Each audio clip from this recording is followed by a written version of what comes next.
Que alegria nós estarmos juntos mais uma vez. É o programa Bíblia no Meu Dia a Dia, é a nossa Lectio Divina diária, a nossa experiência com a palavra, a leitura orante da Sagrada Escritura, que é uma prática de devoção, de piedade, mas também de transformação e conversão para a nossa vida. É importantíssimo que nós tenhamos contato cotidiano com a palavra, assim como a gente precisa nos alimentar, né, para manter o nosso organismo, o nosso corpo vivo. Da mesma maneira, a nossa alma ela precisa desses alimentos espirituais, não é? A oração, a gente precisa se alimentar da palavra, alimentar-nos da Eucaristia, que é o principal, e viver essa experiência cada vez mais do crescimento espiritual, do crescimento humano, do crescimento que Deus vai nos permitindo viver, não é, na nossa vida cotidiana de contato com a palavra. Quero convidar você a pegar aí a sua Bíblia e também o seu caderno. Antes nós vamos rezar, mas nós vamos pedir o Espírito Santo. Já estava aqui adiantando-me, mas não podemos nos adiantar sem fazer essa experiência do Divino Espírito Santo. Então vamos juntos suplicar que Ele nos conduza no nosso estudo bíblico de hoje. Em nome do Pai, do Filho e do Espírito Santo. Amém. Vinde, Espírito Santo, enchei os corações dos vossos fiéis e acendei neles o fogo do vosso amor. Enviai o vosso Espírito e tudo será criado e renovareis a face da terra. Oremos. Ó Deus que instruíste os corações dos vossos fiéis, com a luz do Espírito Santo, fazei que apreciemos retamente todas as coisas, segundo o mesmo Espírito, e gozemos sempre da sua consolação, por Cristo Senhor nosso. Amém. Pega aí a sua Bíblia e também seu caderno para anotar o texto que nós iremos estudar hoje. Anota aí. Josué, capítulo 21, versículos do 27 ao 33. Josué, capítulo 21, versículos do 27 ao 33. Vamos ler juntos o texto e depois meditá-lo. Aos clãs levíticos de Gerson foram dadas da meia tribo de Manassés, Golã, em Bazã, cidade de refúgio, como as pastagens, e Beesterá, como as pastagens. 2 cidades, da tribo de Issacar, Sezion, com as pastagens, Deberate, com as pastagens, Jarmute, com as pastagens, Enganim, com as pastagens. 4 cidades, da tribo de Assé, Masal, com as pastagens, Abdon, com as passagens, Elcate, com as passagens, Roob, com as passagens. 4 cidades, da tribo de Neftali, Sedes, na Galileia, cidade de refúgio, com as pastagens, Ramot-dor, com as pastagens, Cartã, com as passagens. 3 cidades. Total das cidades dos Gersonitas, segundo seus clãs, 13 cidades com as passagens.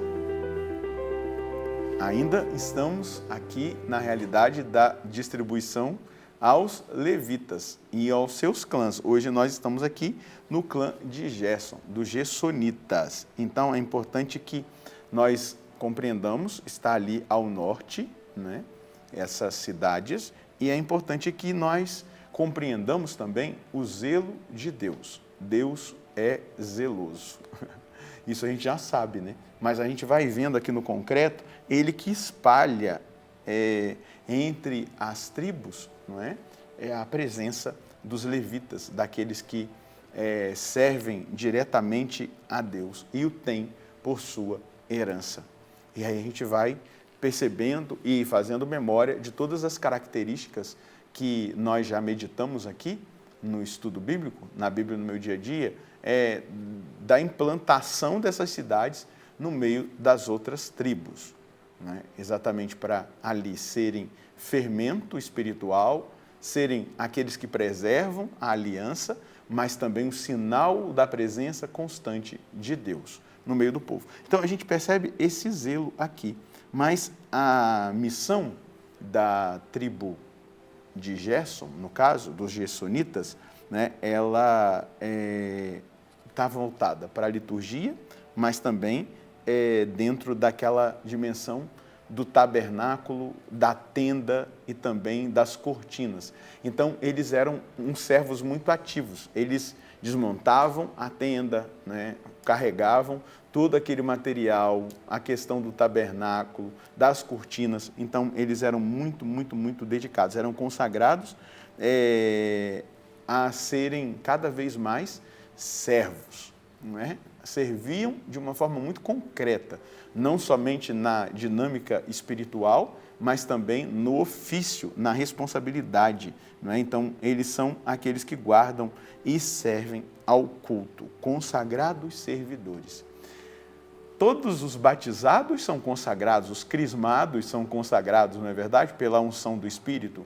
Eu sou consagrado pela unção sacerdotal. Existem os religiosos, religiosas. Os membros consagrados das novas comunidades devemos ser esses membros servidores que estão aí no mundo.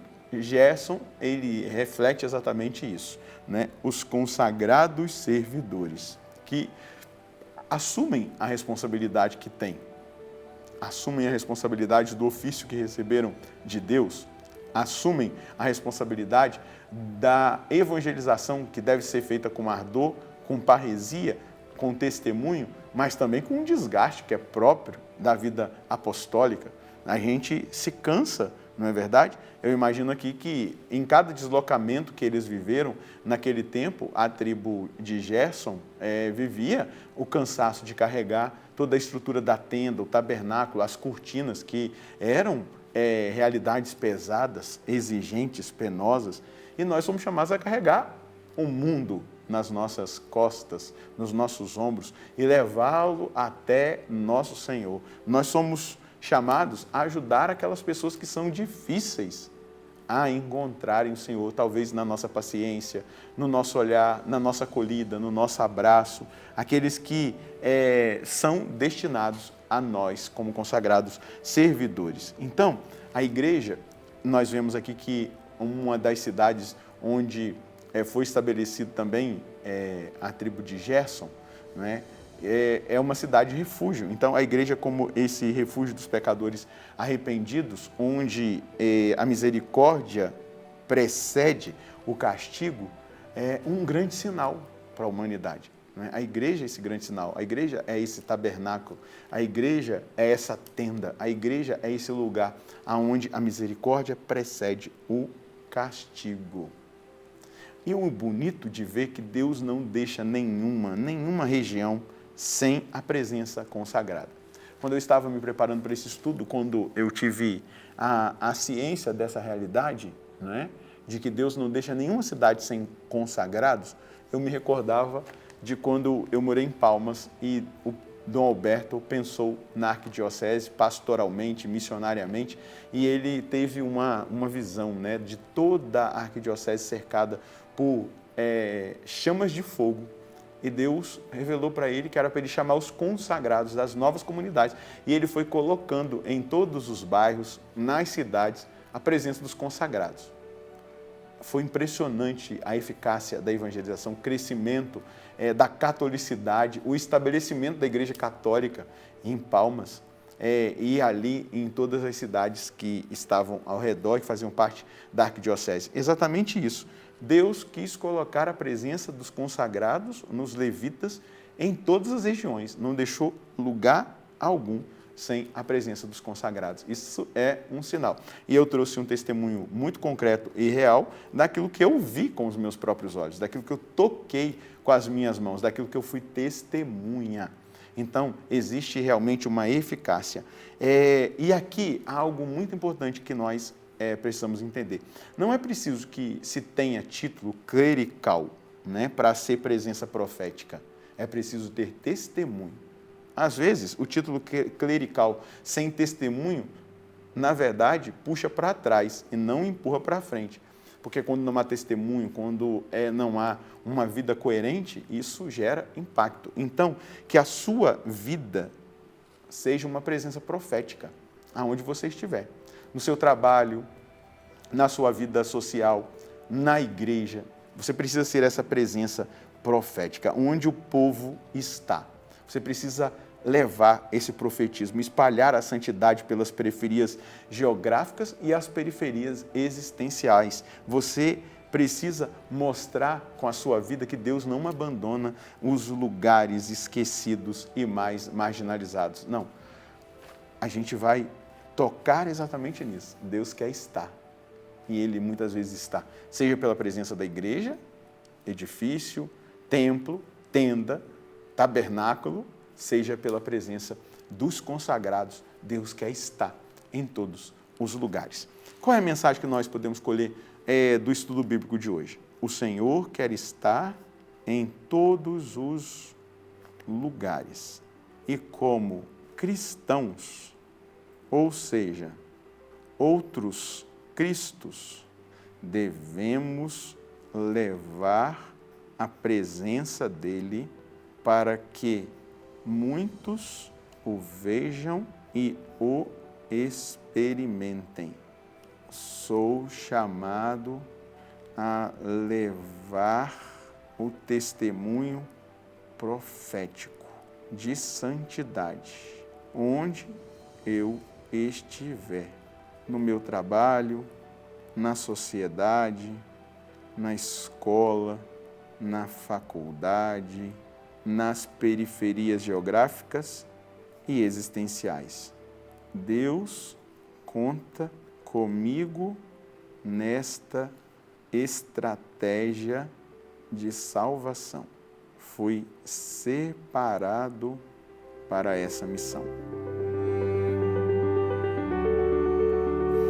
Eu gosto muito do termo que o autor da carta a Diogneto ele vai dizer: os cristãos são a alma do mundo. Nós precisamos entender isso, o papel importantíssimo que nós devemos exercer onde nós estivermos. Dar testemunho, ser sinal profético, ser sinal do amor de Deus, da misericórdia de Deus, mas também levar a santidade de Deus em nós, porque nós fomos ungidos para isso, para levar essa unção e essa presença onde nós estivermos. Vamos rezar?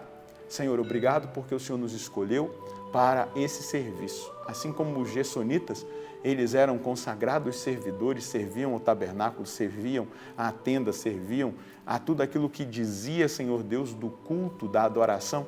Nós também queremos levar o Senhor a partir da nossa vivência profética da santidade, a partir, Senhor Deus, da disponibilidade do nosso coração de fazê-lo conhecido. Nós queremos servir aqueles que estão nas periferias geográficas, existenciais.